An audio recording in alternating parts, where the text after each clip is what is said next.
लोगोफोर इजराइल आरो इराननि गेजेराव ओरैबायदि मोनसे सिचुएशन क्रिएट जादों आरो बे सिचुएशना बिखौनो फोरमायो बे मोननै हादरनि गेजेराव जोबोर थाबैनो गिख्रंथाव मोनसे हादरा मोनसे हादरखौ एटाक खालामनाय सोलिनो हागौ आरो बे एटाकाव बबे हादरा मा हाथियारजों एटाक खालामगोन बेखौथ' बुंनानै फोजोबनो हाया नाथाय मोननै हादरनि जि एयार डिफेन्स सिस्टेम बे एयार डिफेन्स सिस्टेमा सोरनिया पावरफुल बेखौनो आं नोंथांमोननो मोनसे कम्पारिजन होनो नागिरदों बे भिडिअनि गेजेरजों नोंथांमोना बे भिडिअनि गेजेरजों मोनसे बाथ्राखौ मिथिगोन नोंथांमोना बयबो मिथिगौ इजराइला ओरैबायदि मोनसे हादर एयार प्रुफ कान्ट्रि होनना बुङो बे हादरनि गासैबो एरिया मा टटेलि एयार डिफेन्स सिस्टेमजों सेभ खालामजानाय माने एयार प्रुफ कान्ट्रि होनना बुङो इजराइलखौ इजराइलाव जायखिजाया हादरनि हाथियारा अख्रांजों बिरनानै फैनाया एसेबां पसिबल नङा बबाव माखासे हादराव एयार डिफेन्स सिस्टेम दङ जेरै इउएसए आव दङ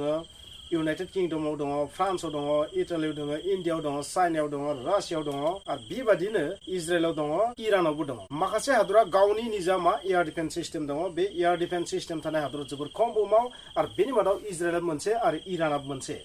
दा बाथ्राया जाहैबाय बै मोननै हादरनि गेजेराव जाबायदि दावहानि मोनसे मुड नुदों नोंथांमोना थांनाय समाव खमसे खम 300 निफ्राय 350 प्लास क्रुज मिसाइल बेलिस्टिक मिसाइल आरो ड्रोनजों एटाक खालामदोंमोन नोंथांमोना नुदोंमोन इजराइलनि सायाव एटाक खालामदोंमोन इराना नाथाय बै एटाकनि खौरां मिथिनाय बायदिब्ला 99% बा बिनिख्रुइ एसे खम जानो हागौ बेसेबां माने टारगेटखौ मा खालामदों डेस्ट्रय खालामदों माखासे इजराइलनि एयार स्पेसआव हाबनोनो चान्स मोनाखै बिनि सिगांनो मा खालामदों इजराइलनि एयार डिफेन्स सिस्टेमा बेखौ फोजोबस्रांदों दा नोंथांमोना सानदों जाबादि इजराइला टारगेट लादों जे इराननि सायाव बेबायदि फाइटार एयारक्राफ्टजों जा मिसाइलजों जा इराननि सायावबो मा खालामगोन बेबायदि एयार स्ट्राइक बा मिसाइल एटाक खालामनो हागौ ड्रोन एटाक खालामनो हागौ बा गुबुन गुबुन रोखोमनि एटाक खालामनो हागौ आरो बै एटाकखौ मा इराना काउन्टार खालामनो हागोन होबथानो हागोन बा बेसेबां हागोन ना 1% बो हाया बेनि नोंथांमोना मोनसे कम्पारिजन लाबोनो नागिरदों नोंथांमोना गोसोआव लाखि बे दावहाया जुदि जायोबा इरानाबो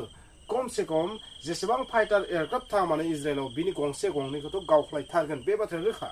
बेनिखायनो इजराइलनि थाखायबो इरानखौ एटाक खालामनो एसेबां गोरलै जानाय नङा नोंथांमोना निउसाव नुबाय थादों इजराइला जाबाय टारगेट खालामदों इराननि निउक्लियार साइटखौ जेराव निउक्लियार बम बानायो जेराव निउक्लियार माने इउरेनियाम एनरिचमेन्ट खालामो जेराव एनार्जि दिहुनो मोब्लिब दिहुनो बैबादि निउक्लियार सेन्टारफोरखौ निउक्लियार बम बानायनाय रिएक्टरफोरखौ मा खालामनो नागिरदों फोजोबस्रांनो नागिरदों डेट मिन्स निउक्लियार साइटखौ डेस्ट्रय खालामनो नागिरदों आरो बेबायदि बिथिङाव माबायदि थांना एटाक खालामगोन मिसाइल एटाक ना फाइटार एयारक्राफ्टजों एटाक ना मा रोखोमै आरो जुदि फाइटार एयारक्राफ्टजों एटाक खालामनो गोनां जायोबा बै फाइटार एयारक्राफ्टआ गंबेसे थांनांगोन स' गोबां रोखोमनि मोनसे अपसन दङ इजराइलनि आखायाव नाथाय बै अपसनफोरा जि अपसन जाया मानो जि अपसन थाया मानो बै अपसना जियानो जाया मानो बै अपसनफोरा जियानो जाया मानो जि रोखोमनि जाया मानो नाथाय जुदि इरानाव जुदि हाबहैयोबा बैफोर अपसना जियानो जाया मानो मा जागोन गंसे गंनैबाबोथ' इराना डेस्ट्रय खालामथारगोन बे बाथ्राया रोखा स' नोंथांमोना खिन्थानो नागिरगोन मा रोखोमनि एयार डिफेन्स सिस्टेम दङ इरान आरो इजराइलनियाव स' नोंथांमोना नुदों थारैनो बे जाबाय इराननि एयार डिफेन्स सिस्टेम नाम बाबर 373 आरो advance site 4B SAM surface to air missile ballistic missile S300 जाबाय रासियानि मिसाइल डिफेन्स सिस्टेम आरो मा हरदात 15 बेबो मोनसे मिसाइल डिफेन्स सिस्टेम स' बै मिसाइल डिफेन्स सिस्टेमफोरनि जि क्वालिटि बेखौ नोंथांमोना खिन्थानोसै आंनो इजराइलाव मा रोखोमनि एयार डिफेन्स सिस्टेम दङ बेखौबो नोंथांमोना मिथिना ला एर' 1 एर' 2 एर' 3 एर' 3 खौथ' ओरैबायदि एयार डिफेन्स सिस्टेम होनना बुंनाय जादों बेनिफ्राय जायखिजाया रोखोमनि बेलिस्टिक मिसाइला खारग'नायनि जेबो चान्स गैया आरो डेभिड स्लिं आरो एर'खौथ' इन्डियाबो बायनो नागिरबाय थादों आरो बराक 8खौथ' मा खालामदों इन्डिया आरो इजराइला लोगो नांनानै बानायदों स' बराक 8 मिसाइला इन्डियायावबो दङ आरो मोनसेया जाबाय आयरन डम बुहुमनि सबसे बेस्ट एयार डिफेन्स सिस्टेमनि मादाव आयरन डमआ मोनसे बेनि जि इन्टारसेप्ट खालामनाय जि पार्सेन्टेज बेखौ 90%निबो बारा होनना बुंनाय जायो 90% आरो मोनसेया जाबाय आयरन बिम बेखौ बानायबाय थादों आरो बे मायथाइयाव 2024 मायथाइयाव बेनि बाहायनाया जागायजेनगोन होनना बुंदों स' सबसे गिथावना एयार डिफेन्स सिस्टेमनि मादाव आयरन बिमाबो मोनसे जागोन फिउचाराव नोंथांमोन खिन्थागोन मानो बेबायदि जागोन दा नोंथांमोना नाय बाबर 373 इराननि जि एयार डिफेन्स सिस्टेम बे मोनसे मिसाइल बे मिसाइलनि हेफाजाबै मा खालामनो हायो 5th जेनेरेशन फाइटार एयारक्राफ्टखौबो 5थि जेनेरेशन बुहुमावथ' 5थि जेनेरेशन फाइटार एयारक्राफ्टआनो गंबेसे दं रासियाव दं मोनसे Su-57 होननाय आरो इउएसए आव दङ नोंथाङा मिथिगौ बै 5th जेनेरेशन फाइटार एयारक्राफ्ट आरो रासियानि Su-57 बेबायदि फाइटार एयारक्राफ्टखौबो बेजों गावख्लायनो हागोन होनना बुंदों बे जाबाय मा ओरैबायदि मोनसे एयार डिफेन्स सिस्टेम बेनि हेफाजाबाव 350 किलोमिटारनिफ्राय 450 किलोमिटार डिस्टेन्स 350 निफ्राय 450 किलोमिटार डिस्टेन्सनि जायखिजाया एरियल टारगेटखौ मा खालामनो हागोन फोजोबस्रांनो हागोन जेनेरेलि बेजों मा खालामनो हागौ मोन 60टा टारगेटखौ ट्रेक खालामनो हागौ आरो मोन 6टा टारगेटखौ मा खालामनो हागौ एनगेज खालामनो हागौ आरो बेनि जि माने केपासिटी बेसेबां डिस्टेन्स लागि हागोन 350 निफ्राय 450 माने 400 किलोमिटार जों जुदि हमनानै लायोबा गरे इसेबां डिस्टेन्स लागि फैनाय जायखिजाया drone ballistic missile fighter aircraft cruise missile बेफोरखौ मा खालामनो हागोन बेजों इन्टारसेप्ट खालामनो हागोन आरो गोसोआव लागि नोंथांमोना जि advance side 4B same surface to air missile बेखौ बेजों लोगोसे मा खालामो अपारेट खालामफैयो बे मिसाइला बेजों थाफानायनि जाहोनाव मा जायो बांसिन आरो गिथावना जायो बे मोननै एयार डिफेन्स सिस्टेमा खनसेनो खामानि मावो बिनि उनाव नोंथांमोना मिथिगौ खर्डात 15 बेबो मोनसे जायखिजाया रोखोमनि अख्रांनिफ्राय फैनाय एरियल जायखिजाया सुथुरनिफ्राय फैनाय हाथियारखौ मा खालामनो हागोन डेस्ट्रय खालामनो हागोन खर्डात बेनि सोमोन्दै बांद्राय पाब्लिक डोमेइनाव गैया बेनिखायनो नोंथांमोना बेखौ बुंला नाथाय S-300 बे S-300 आ जाबाय मा रासियानि मिसाइल बे S-300 जि एयार डिफेन्स सिस्टेम बे जाबाय बुहुमनि सबसे बेस्ट अफ द बेस्ट मिसाइल डिफेन्स सिस्टेमनि मादाव मोनसे S-300 आ बेनिख्रुइ सायाव दङ S-400 आरो S-500 बो बानायबाय थादों रासियाना सो बे रासियानिफ्राय बायनाय मिसाइल S-300 जि एयार डिफेन्स सिस्टेम बे एयार डिफेन्स सिस्टेमखौ रासियानिफ्राय बायना लाबोनाय जादों आरो रासिया मोनसे समाव बेखौ हरनो बन्द खालामदोंमोन गुबुन हादोरनि प्रेसाराव आरो बै हरनो बन्द खालामनायनि थाखायनो बाबर 373 खौ बानायनाय जादों आरो बेनि मोनसे एडभान्स भार्सन बानायबाय थादों इराना आरो बै एडभान्स जि भार्सन बे S-400 नि मा इकुइभेलेन्ट होननानै बुंदों S-300 नि सायाव S-400 नि इकुइभेलेन्ट होनना बुंदों सो S-400 जि एयार डिफेन्स सिस्टेम बुहुमनि सबसे बेस्ट एयार डिफेन्स सिस्टेम मादाव मोनसे होनना बुंनाय जायो S-400 खौ इन्डियायावबो दं बेयो सो बै S-300 आबो S-400 निनो मोनसे माने सेम टाइपनि बिथिं S-300 मीन्स 300 किलोमिटार डिस्टेन्सआवनो जायखिजाया एरियल टारगेट ड्रोनानो जा क्रुज मिसाइलानो जा बेलिस्टिक मिसाइलानो जा जि टाइपनि मिसाइल एरियल एरोप्लेनानो जा फाइटार एयारक्राफ्टआनो जा जेट फाइटारानो जा स्टिल फाइटार एयारक्राफ्टआनो जा जायखिजाया रोखोमनि एरियल भेहिकलखौ मा खालामगोन बियो फोजोबस्रांगोन बे बेस्ट एयार डिफेन्स सिस्टेमा मा इराननियावबो दङ रासियानिफ्राय बायनाय आग्लानि बेबायदि बिथिङाव इजराइलनि जायखिजाया अख्रांजों फैनाय जायखिजाया हाथियारा एसेबां गोरलैयै बारग'ना थांनाय दं दा बाथ्राया जाहैबाय इराननि एयार डिफेन्स सिस्टेमखौ नोंथाङा मिथिबाय नाथाय इजराइलनाव मा दङ इजराइलनाव दङ एर' 1 2 3 एर' 3 आ जाबाय लेटेस्ट भार्सन बे लेटेस्ट भार्सना ओरैबायदि हाइटेक बेनिफ्राय जायखिजाया रोखोमनि long range short range medium range जायखिजाया रोखोमनि missile hypersonic missile ballistic missile जि रोखोमनि मिसाइलानो फैया मानो क्रुज मिसाइल ड्रोनानो फैया मानो जिखुनु बे गासैखौबो मा खालामनो हायो बियो फोजोबस्रांनो हायो नाथाय जेनेरेलि गोसोआव लाखि बियो एन्टि बेलिस्टिक मिसाइल बे मोनसे anti ballistic missile defence system बियो एर' 1 एर' 2 एर' 3 बिनि उनाव नेक्स्ट जाबाय मोनसे डेभिड स्लिं बे जाबाय मा ओरैबायदि मोनसे एयार डिफेन्स सिस्टेम डेभिड स्लिंआ बे 40 निफ्राय 300 किलोमिटार डिस्टेन्सनिफ्राय फैनाय जायखिजाया बेबायदि बिरनानै फैनाय मुवाखौ मा खालामनो हायो फोजोबस्रांनो हायो बे डेभिड स्लिंआ 40 किलोमिटारनिफ्राय 300 किलोमिटार डिस्टेन्सनिफ्राय फैनाय जायखिजाया बिरनानै फैनाय मुवाखौ ड्रोनानो जा एर'प्लेन जा फाइटार जेटानो जा जायखिजायानो जा मिसाइलानो जा बेलिस्टिक मिसाइलानो जा जिकुनु टेक्टिकल बेलिस्टिक मिसाइलानो जा जायखिजाया रोखोमनि मिसाइलानो जा गोबां हाइ फाइ मेगनि मिसाइलानो जा गासैखौ मा खालामनो हागौ बेयो धस्ट फोजोबस्रांनो हायो डेभिड स्लिं सो डेभिड स्लिंनि हेफाजाबै जायखिजाया रकेटखौ फोजोबस्रांनो हागौ क्रुज मिसाइलखौ फोजोबस्रांनो हागौ रकेट क्रुज मिसाइल गासैखौबो मा खालामनो हागौ फोजोबस्रांनो हायो बिदिब्ला नोंथाङा मिथिबाय थिग बेबायदिनो बराक 8 आ जेनेरेलि जि बराक 8 मिसाइल इन्डिया आरो इजराइल लोगो नांना बानायदों बेखौ बे मा long range surface to air missile आरो medium range surface to air missile that means ballistic missile बेखौ फोजोबस्रांनो थाखाय बे बराक 8 मिसाइल डिफेन्स सिस्टेमखौ बाहायो आरो बेबायदिनो मोनसे जाहैबाय आयरन डम सबसे बेस्ट मुंदांखा एयार डिफेन्स सिस्टेम इजराइलनि बे आयरन डम एयार डिफेन्स सिस्टेमा हामासनि जायखिजाया रकेटखौ बा हेजबुल्लानिफ्राय फैनाय जायखिजाया रकेटखौ मा खालामो बिसोरो फोजोबस्राङो बेनि हेफाजाबै मा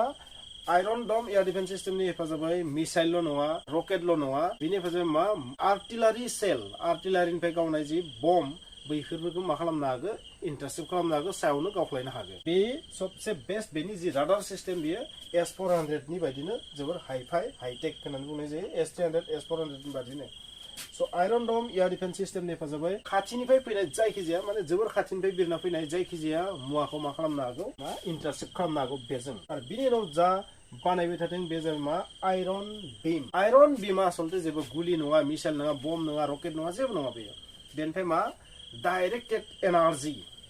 that means माइक्रवेव जानो हागौ, रेडिय'वेव जानो हागौ, जोबोर पावारफुल,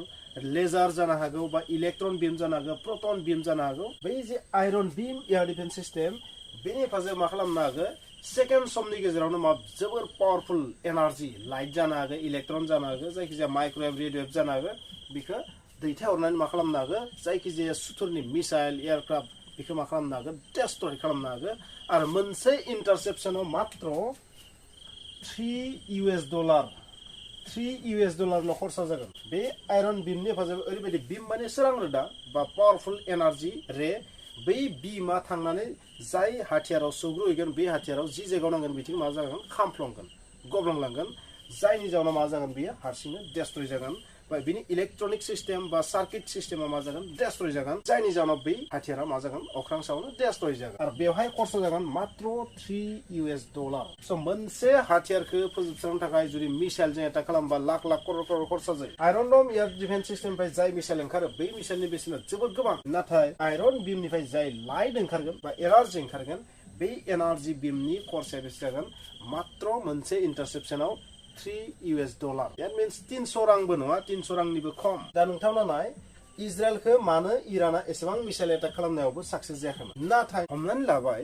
इराननि सायाव मा खालामबाय, इजराइला एयार स्ट्राइक खालामनो थाखाय माखासे फाइटार जेट लानानै थांदों। हमनानै लाबाय 40 निफ्राय 80 एयारक्राफ्ट लानानै थांदों, बा गोबां माखासे मिसाइलजों स्ट्राइक खालामदों, मिसाइल लन्च खालामदों। अब्ला माखासे मिसाइलाथ' इराननियाव स्ट्राइक खालामगोन, मानोना जों दासिम मिथिया बेफोरबायदि एयार डिफेन्स सिस्टेमनि जि क्वालिटि बेफोरखौ दासिम बास्तवबो नुवाखै, बिनि खामानिफोरखौ नुवाखै। नाथाय बेफोर मिसाइलनि खामानिखौ जों नुबाय, बेफोर जोबोर पावारफुल एयार डिफेन्स सिस्टेम। नाथाय बेवहाय मोनसे एयार डिफेन्स सिस्टेम दङ S-300। बै S-300 एयार डिफेन्स सिस्टेमनिफ्राय इजराइलनि माखासे मिसाइला बारग'नाय नङा, इजराइलनि माखासे एयारक्राफ्टआ माब्लाबाबो बारग'नाय नङा। स' बेबायदि बिथिङाव इजराइला जेसेबां गोबां हाथियार लानानै इराननि सायाव एटाक खालामो मानो, इराना बिनि मोननैसोखौथ' मा खालामथारगोन, इन्टारसेप्ट खालामथारगोन। 20% मा खालामथारगोन, डेस्ट्रय खालामथारगोन। आरो बेयो इजराइल आरो USA नि थाखाय गन्थंआव सेखादा हानाय बायदि जाहैगोन। मानोना दिनैसिम बै माखासे हाथियारफोर इजराइलनि F-35, F-16 बेबायदि पावारफुल एयारक्राफ्टफोरखौ रावबो गावख्लायफेराखै। नाथाय इरानाव थांनानै जुदि बेयो कबरस्थान जुदि जाहैयोबा, बेथ' बुहुमनि पावारफुल कान्ट्रिसफोरनि थाखाय जोबोर अपमानजनक जागोन। जाबायदि रासियानि जि दममोन, बे इउक्रेननि दावहाथिलियाव मा जादों, टटेल डेस्ट्रय, माखासे एयारक्राफ्ट, टेंक गासैखौबो गावख्रुबजोबदों इउक्रेना। आरो सोरनि मददाव, USA नि मददाव, सोनाबनि हादरफोरनि नेट' कान्ट्रिसफोरनि मददाव। थिग बेबायदिनो जागोन नामा इजराइलनि अबस्थायाबो इरानाव। मानोना नोंथांमोना गोसोआव लाखि, कास्पियान लैथोनि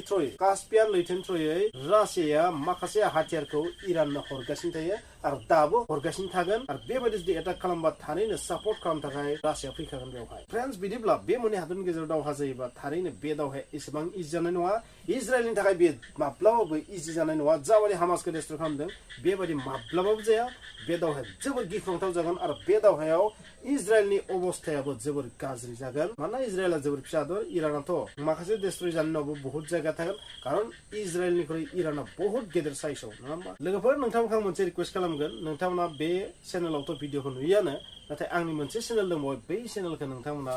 साबस्क्राइब खालामनो दाबाव, बै चेनेलनि भिडिअफोरखौबो नोंथांमोना नायनो दाबाव। बै चेनेलाव नोंथांमोना ओरैबायदि माखासे नलेज मोनगोन, आरो बै गियान नलेजआ प्रेक्टिकेल जागोन। बै नलेजआ जोंनि सानफ्रोमबो जिउआव गोनांथि जागोन। बैनिफ्राय नोंथांमोना ओरैबायदि माखासे गियान मोनगोन, बै गियाना आं दा जायफोर बाथ्रा बुंदों बेबायदि इमसनेल बेबायदि टाइप जानाय नङा, पलिटिकेल जानाय नङा, बेवहाय माने सोरखौबा मायबा बुंनाय बेबायदि जेबो जानाय नङा। बे अनलि साफ्रोमबो मानसिनि गोनांथार जानाय बा मिथिनो गोनांथार बेबायदि बिथिंनि सायाव जागोन। बेनिखायनो नोंथांमोना बै चेनेलखौ, जानो हागौ बै चेनेलाव नोंथांमोना बरिं मोननो हागोन, नाथाय बै चेनेलनि जि इम्परटेन्ट बिथिं बेयो सबसे बेस्ट जागोन। आरो बै चेनेलखौ आं ओरैबायदि मोनसे टारगेट लादों, बै चेनेलनि थ्रुयै माखासे मानसिफोरा आंनो आमुक नलेजखौ नांगौमोन होनबानो मोननाय, बेबायदि टारगेटजों आं बै चेनेलखौ बानायदों। जानो हागौ दा भिडिअआ खम, नाथाय लासै लासै नोंथांमोना ओरैबायदि भिडिअ नुलांगोन बै चेनेलाव, नोंथांमोना थारैनो गोबावैबाबो सानसे साननैनि गेजेरावबाबो बेबायदि मोनफा मोनफा भिडिअ नोंथांमोना नुलांबाय थागोन। बेनिखायनो बै चेनेलखौ फेक्टपेडिया, बै चेनेलखौ नोंथांमोना नायनो दाबाव, साबस्क्राइब खालामनो दाबाव, आरो शेयार खालामनो दाबाव।